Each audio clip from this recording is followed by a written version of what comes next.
كل حب يرجع على بذره. شوف انتم السعوديين مشكلتكم مشكله، على كثر ما تنتقدون تحبون ديرتكم، واول ما يجي جانب ايجابي صغير تفرحون كثير. مش هذا عيب، هذه ميزه ان الاصل طيب.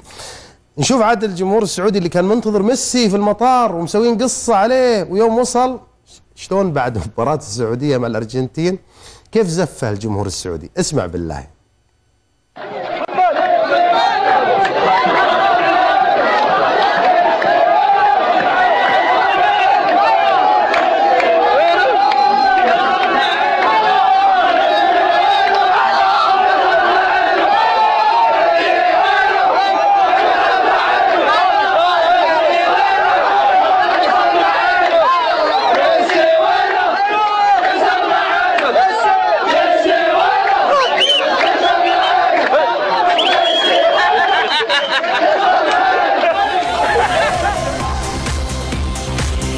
محمد بكيري، ما طبعا اللقطة هذه من موقع اليوتيوب، بس طبعا ما في لكم خاتمة، رجالتكم فرحانين فيه زفيتوه والله. بس الناس مبسوطة يعني حالة الانتشاء لا تعكس الا شيء واحد، انه في حالة عطش.